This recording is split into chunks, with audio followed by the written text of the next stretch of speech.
इस भाग में हम लोग कुछ और आगे क्वेश्चन देख लेते हैं।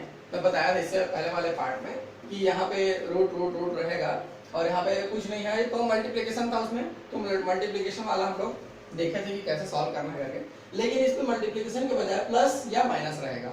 ठीक है, वही रहेगा सीक्वेंस जैसा था उसमें वैसे ही रहेगा, बस इसमें मल्टीप्लिकेशन के बजाय क्या रहेगा, प्लस या माइनस रहेगा। इनफाइनाइट टाइम्स तक रहेगा, इनफाइनाइट टाइम्स तक। तो देखेंगे ये कैसे बनता है करके। ठीक है, देखो सबसे पहला है यहाँ पे root 12 plus root 12 plus root 12 plus root 12 आपको क्या है, इनफाइनाइट तक। तो ऐसी स्थिति में देखेंगे कि 12 के दो क्रमागत गुणनखंड, दो कंटिन्यूअस फैक्टर कौन कौन से होंगे, दो कंटिन्यूअस फैक्टर। तो इसके फैक्टर कौन कौन से होंगे, देखो यदि मैं 12 इंटू 1 करता हूं तो भी 12 आता है, 6 इंटू 2 करता हूं तो भी 12 आता है, 4 इंटू 3 करता हूं तो भी 12 आता है। लेकिन इसमें जो कंटिन्यूअस होंगे वो होंगे 4 एंड 3। कंटिन्यूअस कौन कौन से होंगे, 4 एंड 3।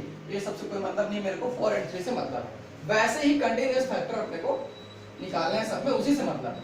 तो यहां देख लेंगे 4 एंड 3, 4 एंड 3। जब यहां पे प्लस होगा, जब यहां पर प्लस होगा तो बड़ी वाली वैल्यू हो जाएगी प्लस में और छोटी वाली वैल्यू हो जाएगी माइनस में। जब यहाँ पे प्लस होगा तो जो बड़ा वाला वैल्यू होगा वो होगा पॉजिटिव और जो छोटा वाला वैल्यू होगा वो होगा नेगेटिव।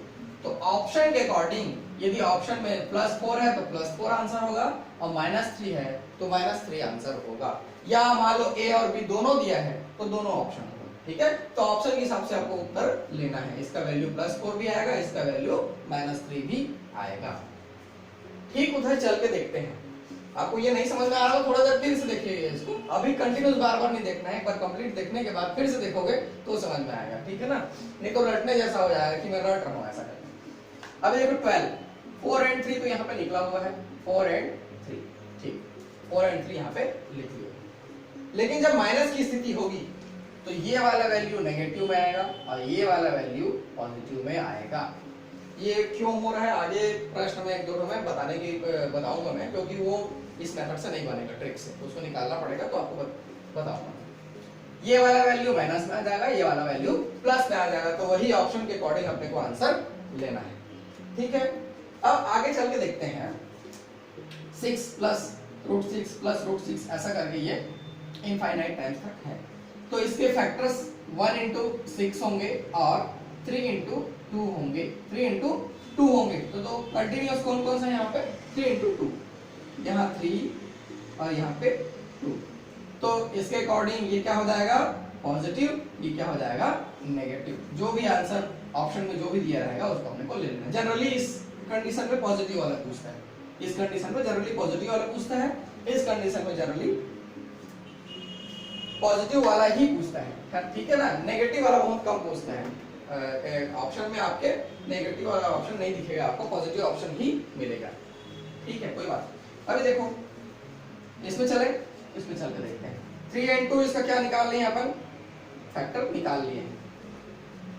ये माइनस है तो यहाँ हो जाएगा माइनस और यहाँ हो जाएगा प्लस।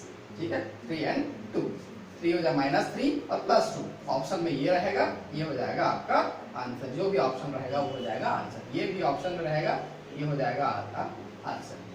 ठीक है, तो उसके बाद इसमें चल के देखते हैं। इसके फैक्टर्स होंगे अपने 1 इंटू 20 हो जाएगा ये, और 2 इंटू 10 भी हो जाएगा, और 5 इंटू 4 हो जाएगा। तो 5 इंटू 4 अपने काम का है, क्योंकि ये दोनों कंटिन्यूअस हैं। ये 5 और ये 4, और यहाँ माइनस है इसलिए ये वाला वैल्यू माइनस हो जाएगा और ये वाला वैल्यू प्लस हो जाएगा। दोनों के दोनों आंसर होंगे, और मैं अंदेशा लगा रहा हूँ कि ये ऑप्शन में होगा, इसलिए ये आंसर होगा। यदि ये ऑप्शन में तो ये आंसर होगा, कोई बात नहीं है। इधर चलते हैं, इधर भी वैसे ही 5 और ये 4 हो जाएगा। दो कंटिन्यूअस फैक्टर्स हैं ये 20 के, और ये +5 एंड -4 ये ऑप्शन में मिलेगा आपको, और यही होगा आपका आंसर। तो इस प्रकार के प्रश्न को ऐसे बनाना है, बहुत इजी है, आपको ट्रिक माइंड में रखना है। आप इसको कैसे हो रहा है करके माइंड में यदि क्वेश्चन आ रहा होगा, कोई मैथ्स के स्टूडेंट होता है तो कौतूहल बस उसको लगता है कि कैसे हो रहा होगा, तो बिल्कुल इसको आप x का इक्वेट कीजिए, स्क्वायरिंग बोथ साइड करके क्वाड्रेटिक इक्वेशन जब सॉल्व करेंगे तो आपको 2 रूट्स मिलेंगे, तो यही हो गया आंसर। ठीक है। बी स्क्वायर माइनस 4ac जो फार्मूला होता है क्वाड्रेटिक इक्वेशन वाला, वहां से जब सॉल्व करोगे तो आपको ये आंसर मिल जाएगा। खैर मैं उसको यूज करूंगा आगे और पता चल जाएगा। ठीक है, अभी देख ये एकदम सिंपल था, इसमें रूट टू वाला देख लेते हैं कि उसको कैसे बनाना है करके। ठीक है, ओके। अब इसमें देखते हैं 2 में, तो ध्यान रहे कि 2 का एक ही फैक्टर है। 2 का एक ही फैक्टर क्या हो जाएगा, यहाँ पे 1 into 2 ही लिख सकते हैं और कुछ अपन नहीं लिख सकते। 1 into 2, तो ऐसी स्थिति में 2 यहाँ पे बड़ा है और एक यहाँ से छोटा है, तो ये पॉजिटिव वैल्यू और ये नेगेटिव वैल्यू। तो इस स्थिति में आंसर हो जाएगा +2 और -1। ऑप्शन में ये रहेगा, ये हो जाएगा अपना आंसर। जब इस स्थिति में जाएंगे सेम फैक्टर होंगे 2n - 1, ये हो जाएगा माइनस, ये हो जाएगा प्लस, ये ऑप्शन में रहेगा। आपके जनरली में रहता है, ऐसा बोल रहा हूँ, हो सकता है ये भी हो। ठीक है, ये हो जाएगा आंसर। लेकिन जब हम लोग 3 की स्थिति में जाते हैं, ये मान लो यहाँ पे 3 रहता, 3 की स्थिति में जाते हैं तो ये हो जाएगा 3 into 1, सिर्फ 3 into 1 ही होगा और कुछ नहीं होगा। ठीक है, या 1 के कंडीशन में जाते हैं तो 1 into 1 होगा। ये इसके फैक्टर्स तो है, लेकिन ये कंटिन्यूअस नहीं है, ये कंटिन्यूअस नहीं है। 1 के बाद 3 नहीं आता, 2 आता है, 1 के बाद 1 नहीं आता, 2 आता है। ठीक है, तो ये कंटिन्यूअस नहीं है। उस स्थिति में ये जो ट्रिक है, ऊपर वाला पूरा ट्रिक है, ये कोई काम नहीं आएगा, क्योंकि मैं साफ साफ बोल रहा हूँ कि ये कंटिन्यूअस नंबर यदि फैक्टर्स टूटते हैं तभी काम आएगा करके, लेकिन ये तो कंटिन्यूअस नहीं टूट रहे हैं, लगातार नहीं है, क्रमागत नहीं है। इसलिए इस स्थिति में अपने को क्वाड्रेटिक इक्वेशन के थ्रू ही बनाना पड़ेगा। ये थोड़ा क्रिटिकल कंडीशन है, इसके थ्रू ही बनाना पड़ेगा। और इसमें 1-2 ही क्वेश्चन रहते हैं आपके, √5, √3, √1 वाले, तो आपको 2-3 आंसर यदि याद भी हो जाएंगे तो भी चल जाएगा। वैसे मैं इसको सॉल्व करके आपको बता रहा हूँ। ठीक है, यहाँ पे क्वेश्चन दिया हुआ है कि √1 + √1 + √1 + √1 अप टू इनफाइनाइट तक, तो इसका वैल्यू क्या होगा।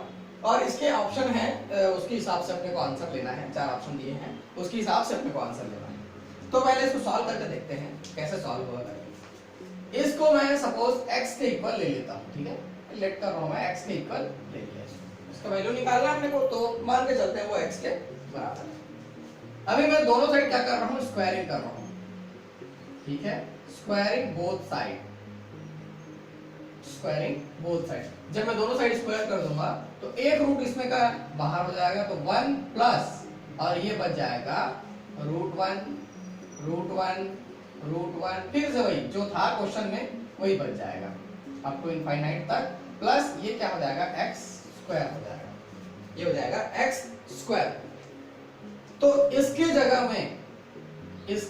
में मैं क्या लिख सकता हूँ, पूरा का पूरा x लिख सकता हूँ, क्योंकि मैं पहले ही मान रहा था x उसके बराबर है। ये हो जाएगा 1 + x बराबर x², 1 + x बराबर x² हो जाएगा। तो इसको आगे लिख सकते हैं x² - x - 1 = 0। मैं ट्रांसफर किया हूँ बस, जस्ट कुछ नहीं किया हुआ। x² - x - 1 = 0।